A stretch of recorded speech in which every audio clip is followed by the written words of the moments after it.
전산세무 2급 2019년 제5차 86회 필기 기출문제 풀이 설명을 시작하겠습니다.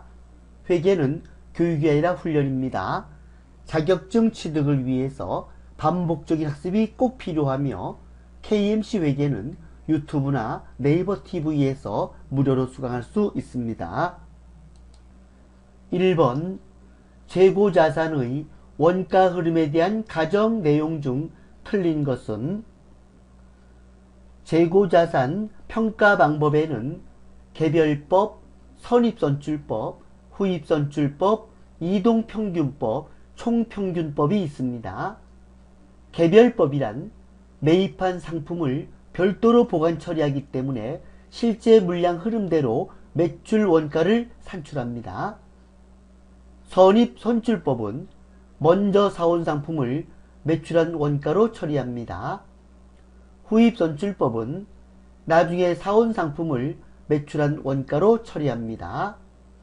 이동평균법은 재고 상품과 매입한 상품 가격이 다르면 평균 단가를 매출 원가로 처리합니다.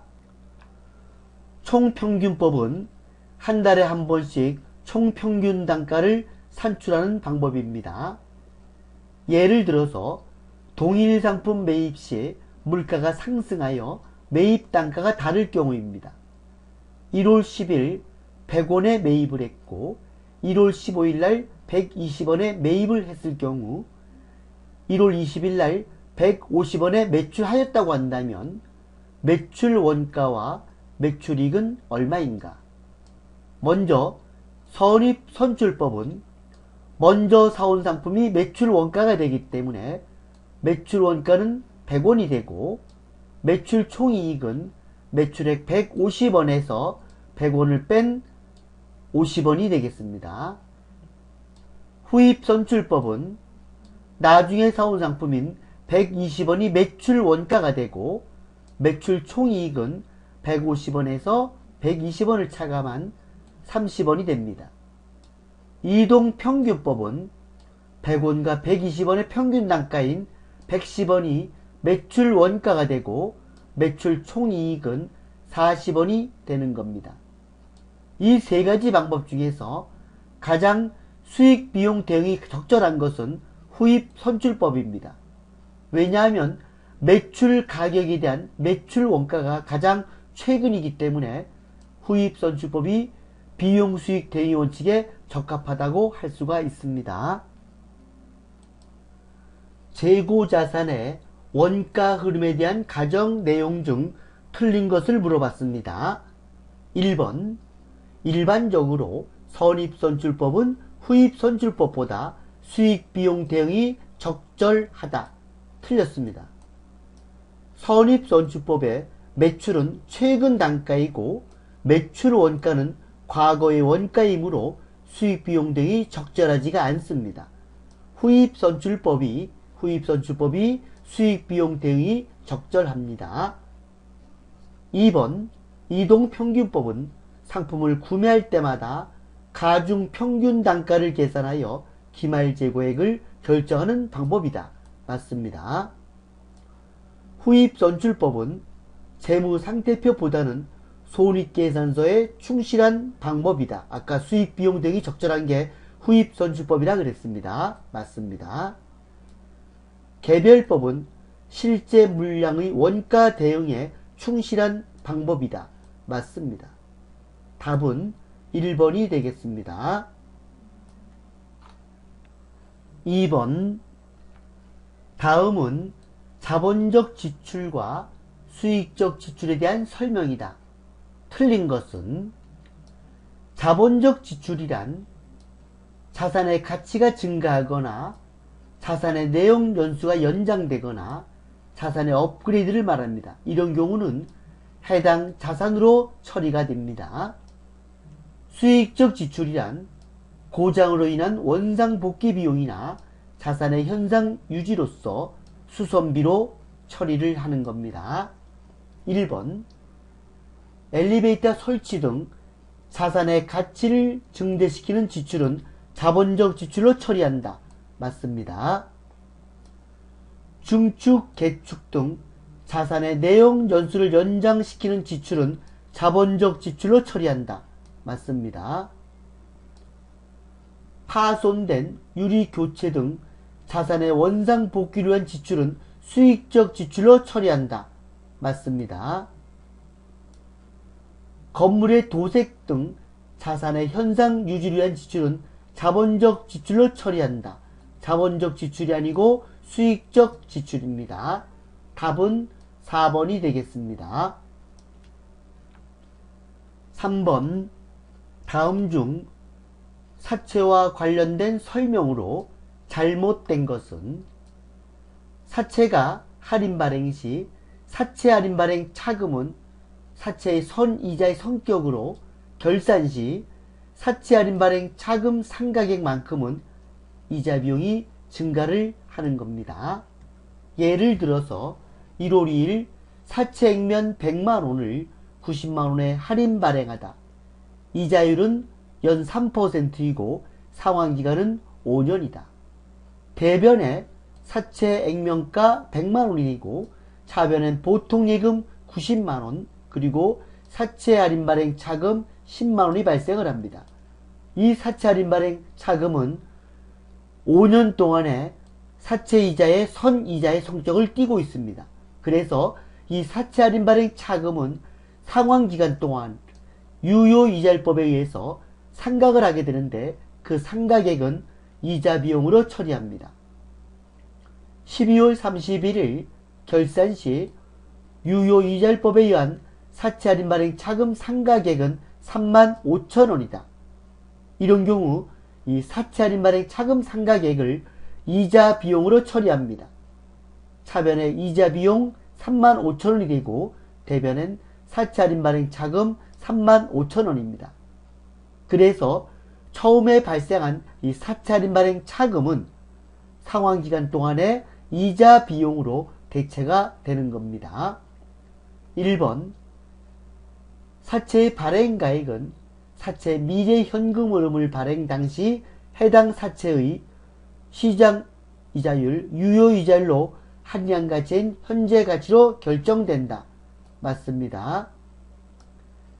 사채 발행 차금은 유효 이자율법에 의하여 상각 또는 환입하도록 되어 있다. 맞습니다. 사채가 할인 발행되면 매년 인식하는 이자 비용은 감소한다. 틀렸습니다. 매년 이자 비용이 증가합니다. 사채 할인 발행 차금에 대한 상각액만큼 이자 비용이 증가를 하는 겁니다. 반대로 사채가 할증 발행되면 매년 인식하는 이자 비용은 감소가 됩니다. 맞습니다. 답은 3번이 되겠습니다. 4번 다음 중 자본에 관한 내용으로 틀린 것은 미교부 주식배당금은 주식배당을 받는 주주들에게 주식을 교부해야 하므로 부채로 계상한다. 틀렸습니다. 부채가 아니고 미교부 주식배당금은 자본입니다. 자본잉여금은 증자나 감자 등 주주와의 거래에서 발생하여 자본을 증가시키는 잉여금이다. 맞습니다. 주식 할인 발행 차금은 주식 발행 초과금의 범위 내에서 상계 처리한다. 맞습니다.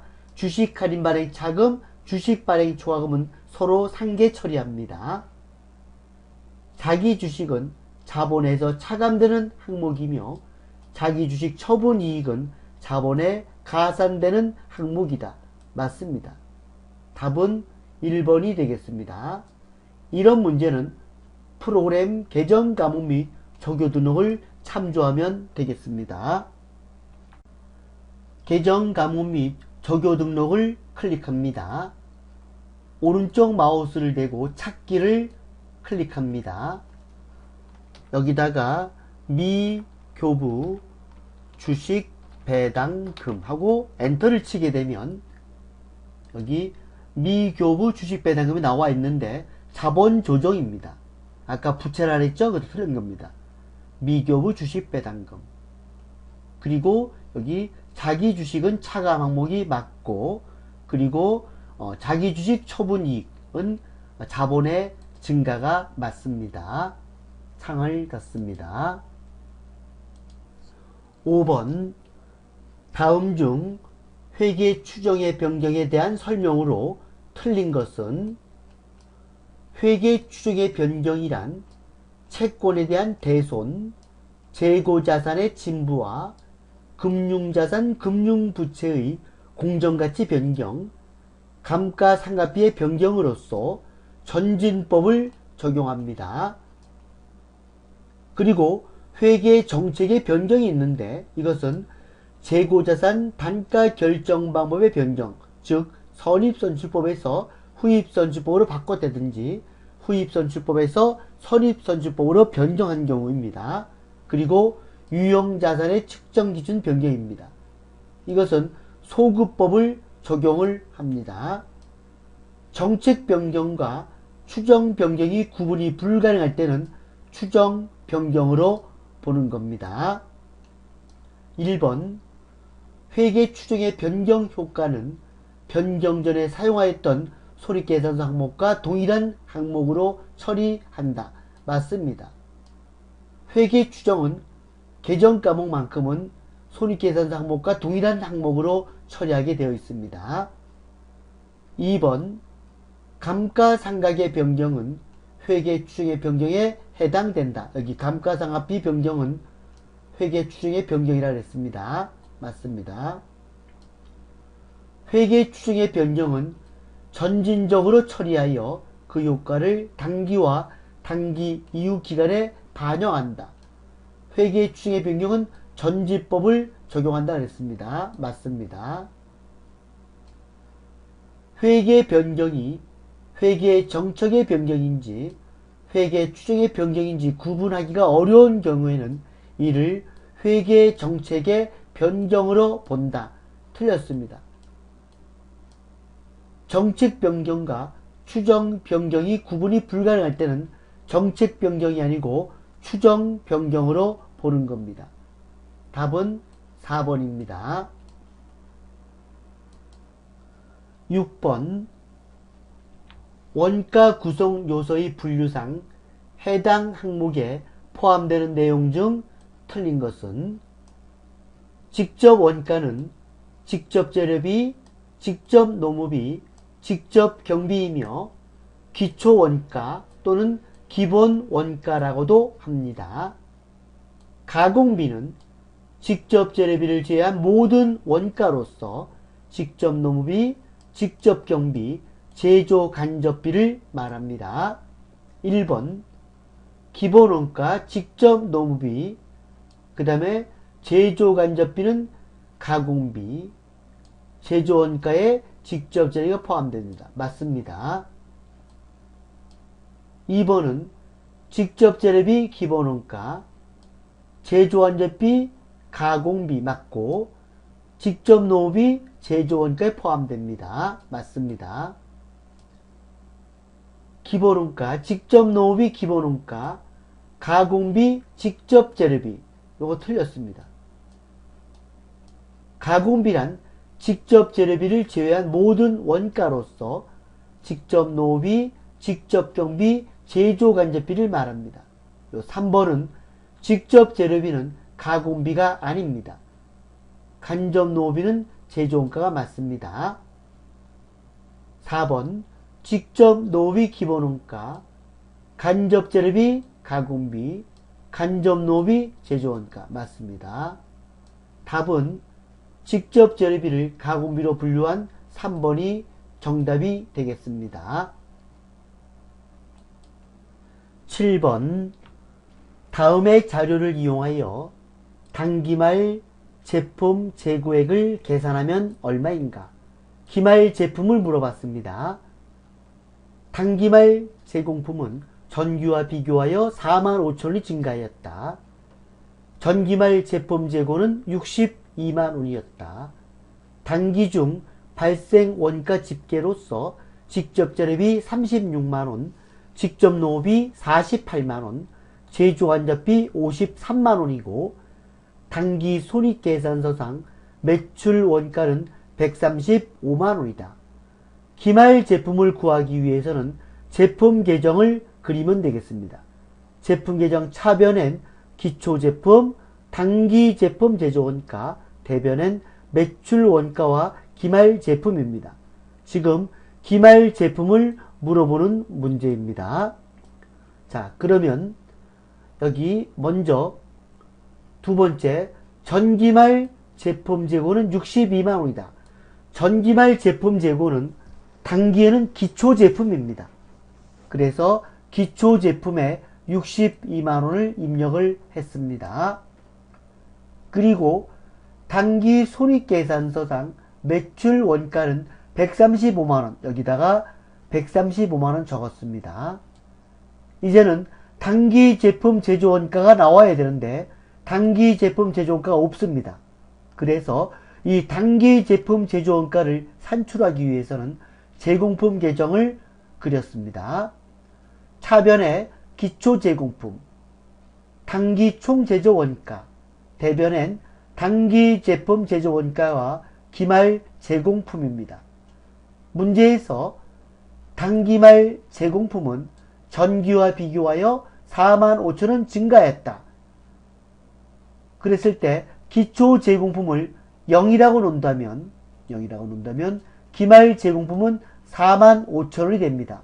왜냐하면 당기말 제공품은 전기와 비교하여 45,000원 증가됐기 때문입니다. 그리고 당기 중 발생 원가, 직접 재료비 플러스 직접 노무비 플러스 제조 간접비, 이것이 바로 당기 총 제조 비용, 당기 총 제조 원가입니다. 이렇게 되면 기초 제공품 재고액 플러스 당기 총 제조 원가 마이너스 기말 제공품 하면 당기 제품 제조 원가가 산출됩니다.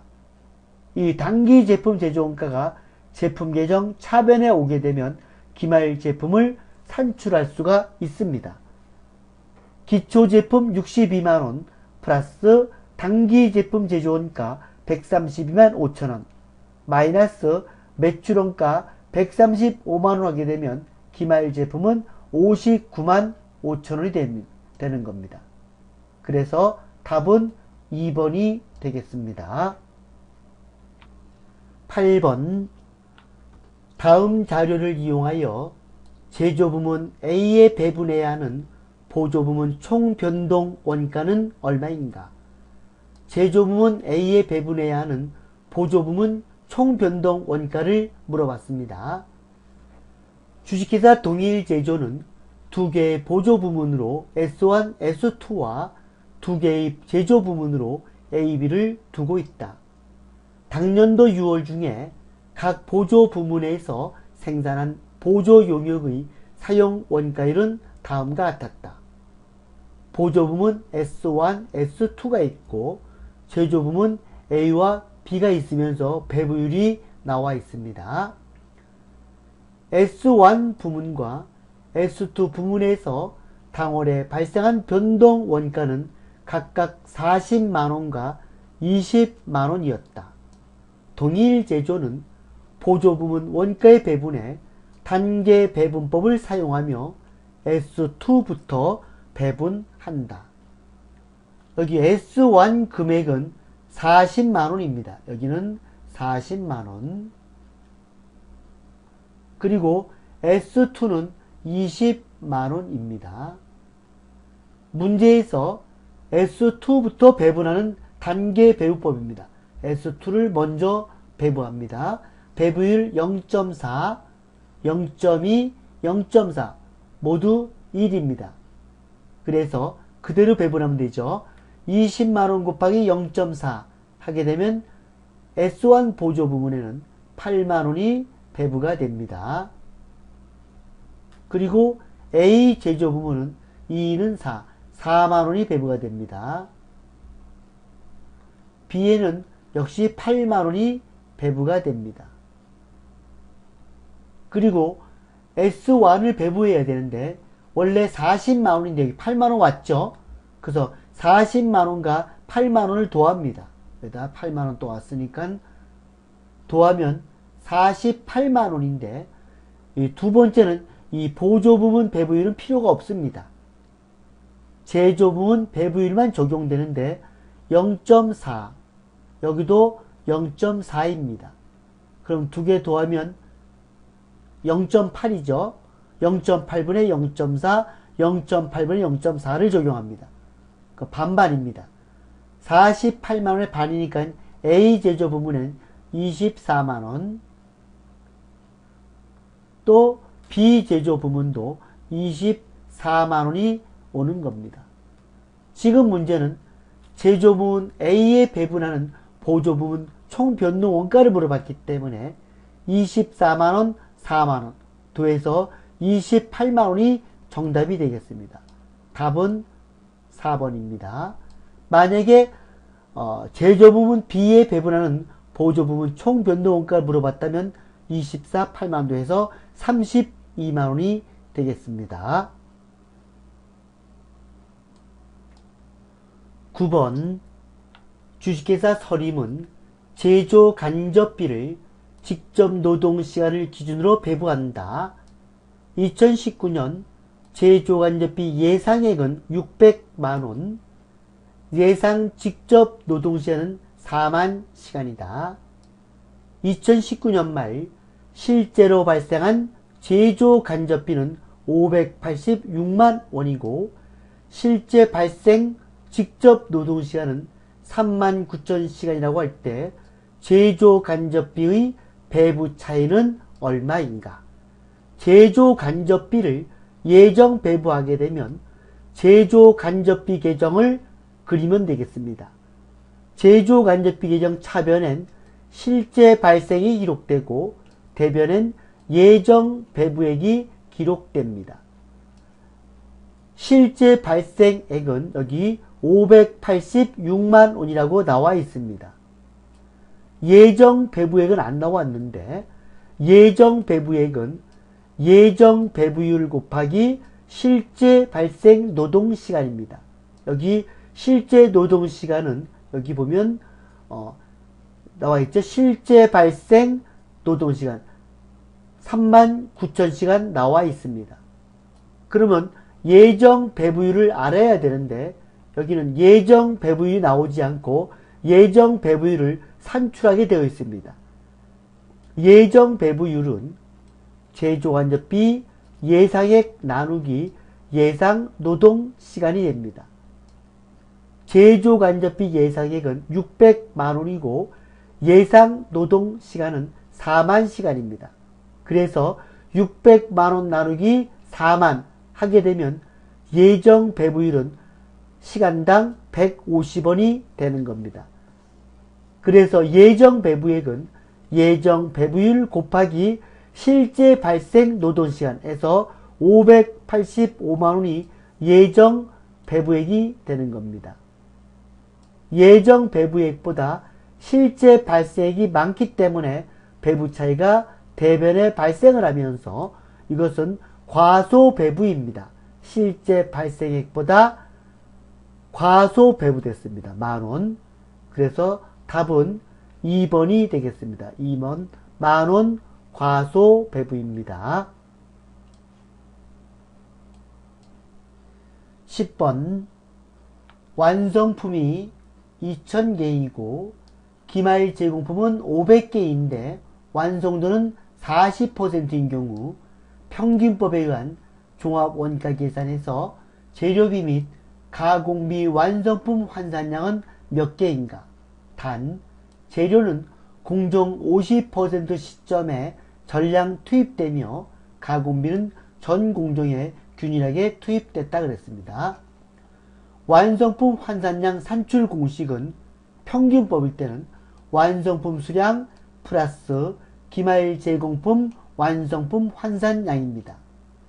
재료가 공정 50% 시점에 전량 투입된다고 했습니다. 여기는 완성도가 40%입니다.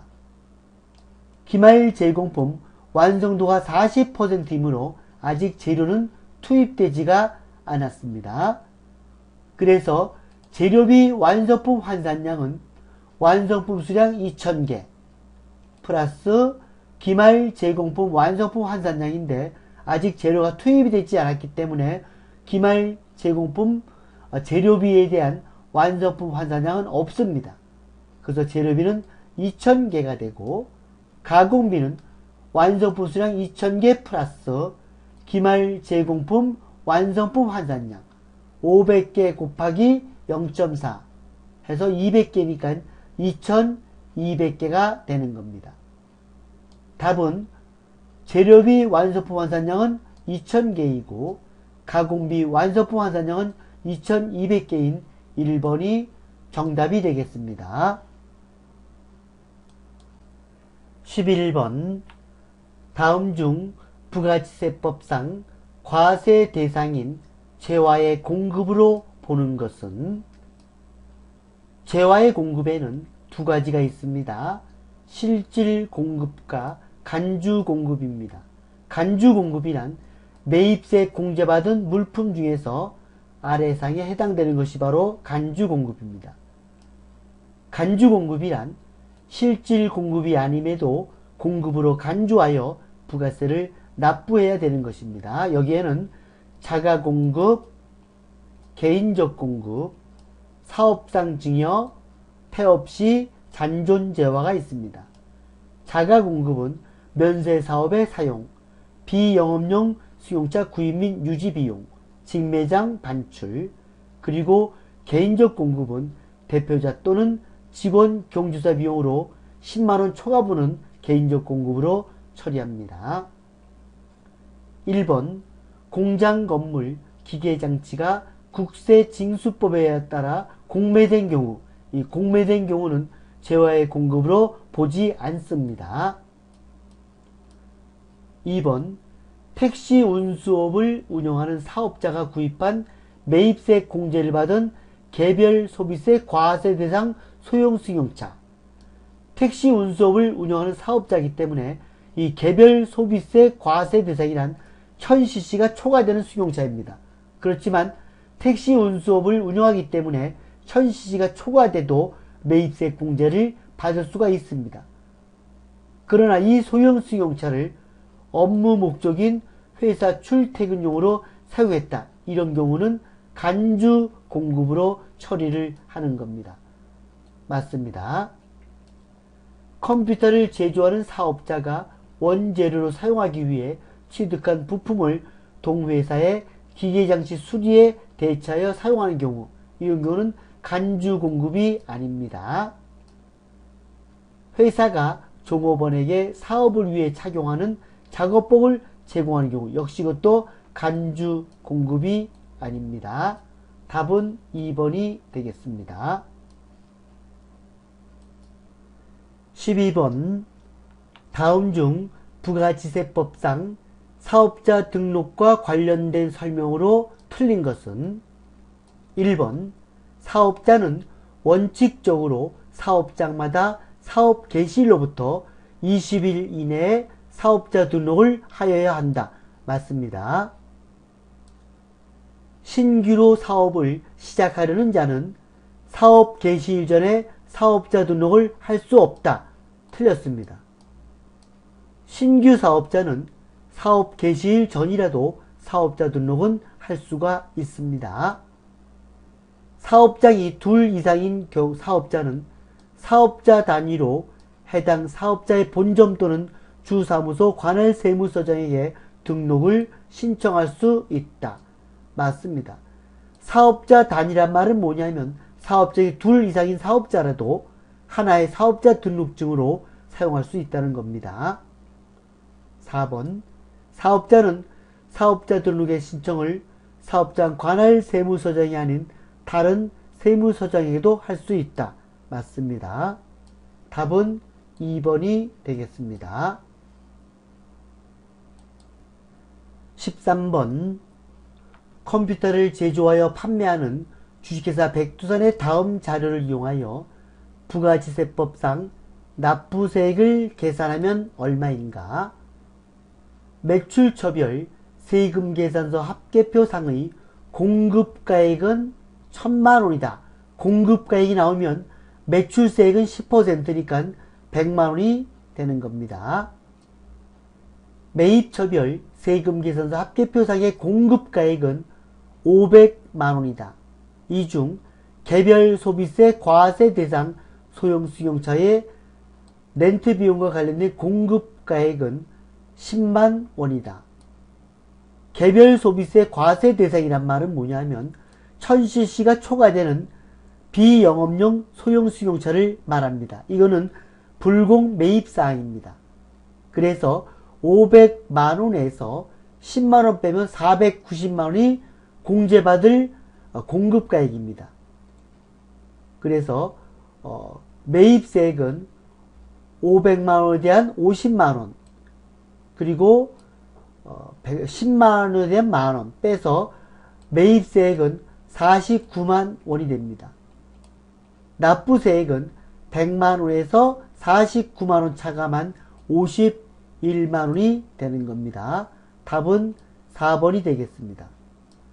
비영업용 소형 승용차 관련 비용은 매입세액 불공제 사항입니다. 요 개별 소비세 과세 대상, 그러면 1000cc가 초과되는 비영업용 소형 승용차입니다. 14번 다음 중 과세되는 근로소득으로 보지 않는 것은 1번 여비의 명목으로 받은 연액 또는 월액의 급여, 이거는 과세되는 근로소득으로 봅니다. 2번 법인세법에 따라 상여로 처분된 금액, 역시 과세되는 근로소득으로 봅니다. 3번 사업자가 그 종업원에게 지급한 경조금 또는 사회통념상 타당하다고 인정되는 법인의 금액은, 이거는 과세되는 근로소득으로 보지 않습니다. 답은 3번이 되겠습니다. 임원 사용인이 주택의 구입 임차에 소요되는 자금을 저리 또는 무상으로 대여함으로써 얻는 이익, 이것도 과세되는 근로소득으로 봅니다. 답은 3번이 되겠습니다. 사회통념상 타당하다고 인정되는 범위의 경조금은 근로소득으로 보지 아니한다, 이렇게 되어 있습니다. 15번 다음 중 소득세법상 원천징수에 대한 설명으로 틀린 것은 원천징수 의무자는 원칙적으로 원천징수 대상 소득을 지급하는 자이다. 맞습니다. 모든 이자 소득의 원천징수세율은 14%이다. 틀렸습니다. 비영업대금 이익의 원천징수세율은 25%입니다. 신고기한 내에 원천징수 이행사항 신고를 못했더라도 신고 불성실 가산세는 없다. 맞습니다. 원천징수세액은 원천징수 의무자가 납부한다. 맞습니다. 답은 2번이 되겠습니다. 이상으로 제86회 전산세무이급 필기 기출문제 풀이 설명을 마치겠습니다.